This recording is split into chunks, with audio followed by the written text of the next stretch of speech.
Latar belakang kita menciptakan mobil listrik ini adalah bahwa kondisi dunia kita lah, di mana pemanasan global, bumi yang semakin panas, air laut yang semakin naik sebagai akibat daripada polusi yang sebagian besar diakibatkan oleh kendaraan yang berbahan bakar fosil.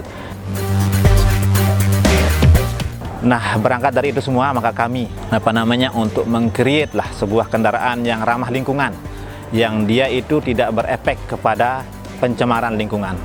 Dalam hal ini kami mengembangkan motor listrik roda 4 dengan berbagai variannya. Ada yang juga yang menggunakan sistem charging tenaga surya, ada juga sistem charging PLN.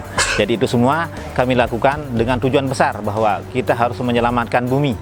Supaya apa? Bumi yang kita tinggali sekarang ini nyaman untuk kita wariskan kepada generasi mendatang.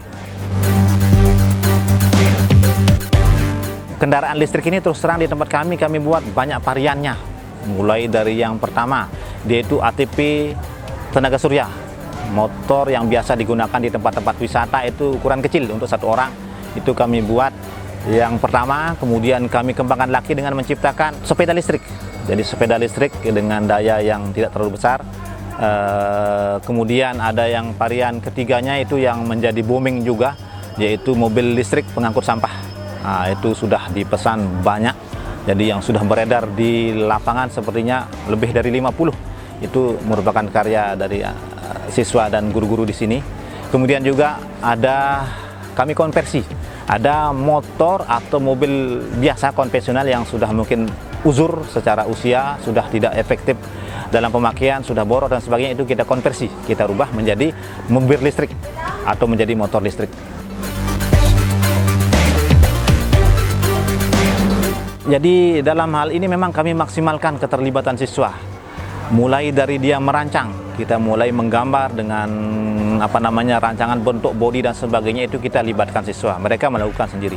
Kemudian dalam tahap pembuatan juga dengan kontrol penuh dari guru dan teknisi, kami biarkan mereka yang melakukan. Merakit bodi, membuat baknya, kemudian juga merakit sampai komponen kelistrikan. Itu secara persentase memang tinggi sekali keterlibatan siswa. Memang tujuan kami memang siswa. Memang kami juga ikut pernah lomba.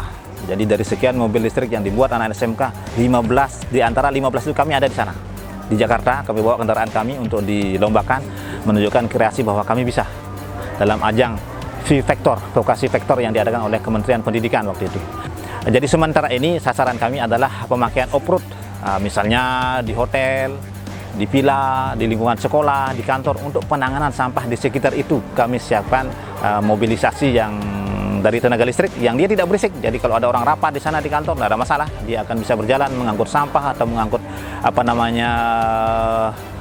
di rumah sakit misalnya untuk makanan dan sebagainya, itu dengan secara silent.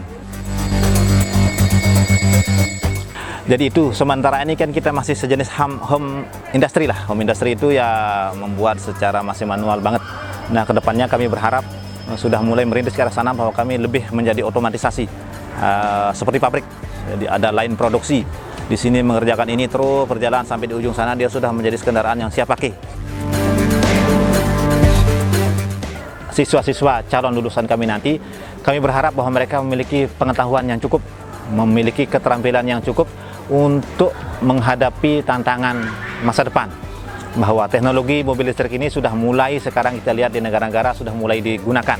Indonesia juga dengan berbagai kebijakannya yang mengarah kepada memberi peluang kepada pengembangan mobil listrik supaya bisa secara maksimal dilakukan. Kemudian ke depan harapan kami bahwa kami akan membuat sebuah kendaraan seperti yang di belakang saya ini yang charging penuh surya. Jadi kita tidak lagi istilahnya butuh pengecasan menggunakan PLN.